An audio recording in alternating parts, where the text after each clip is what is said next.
and we're here with Sergeant Alan Haskell. Sergeant, Hi, nice to see you. great again. to see you. You've been great. How have you been? Just fine. So you have a terrific home here now. Oh yes, yeah, we're very happy here. Much nicer than what we. Little bit better than the old building. A lot nicer. Yes. A lot more advanced. That's terrific.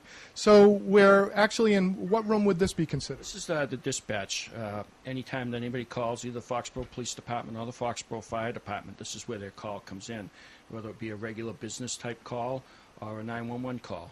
Everything time that they would call police or fire, this is where it comes to. Terrific. So we actually kind of started out where the people would end up, which is at the fingerprint. So now we're kind of going backwards, and this is where everything starts. This is where we would get the calls. This is where it kind of everything would originate, correct? Correct. All right, so say I was going to call in, and I either call 911 or I'm calling the business line. And so kind of take me through and take me on a little tour of the room and what we might see here. Okay. Right now we're running 2 dispatch stations.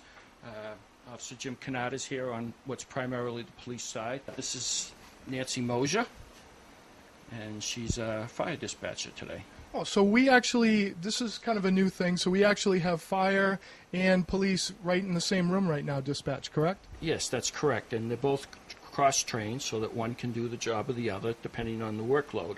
So they can share the workload that comes in here and do the job in the most expeditious manner. And efficient as well. They're very efficient. That's terrific. So we're able to kind of see calls come in together.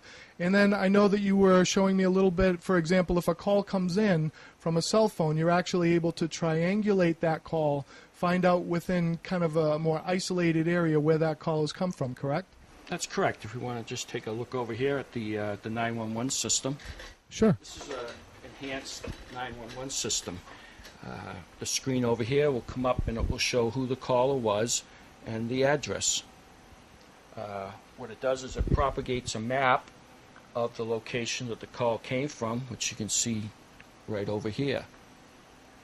And a cell phone call, with the GPS technology that most people have in their cell phone now, it will narrow the location that cell phone call is by triangulating off of cell phone towers, and we can get it down most times within 100 to 200 yards of where the cell phone call originated from.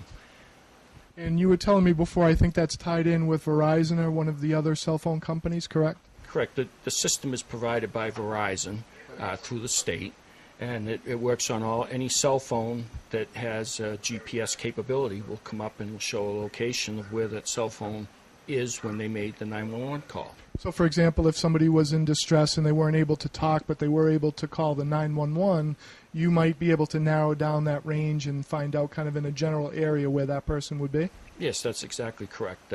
If they were lost, they're unfamiliar perhaps with the area, and they were in a car accident, didn't know exactly where they were, by the GPS system, it would locate, within, like I say, 100 to 200 yards of their location. I love that. So in the past, before technology was this way, if somebody called 911 on a cell phone, and wasn't sure where they were, I mean, you'd have a real tough time being able to find that person. I'm sure that was a big challenge in the past. Right. That's one of the reasons this new system came into effect about 2 years ago, was to solve that problem with cell phones. Right. That's tremendous.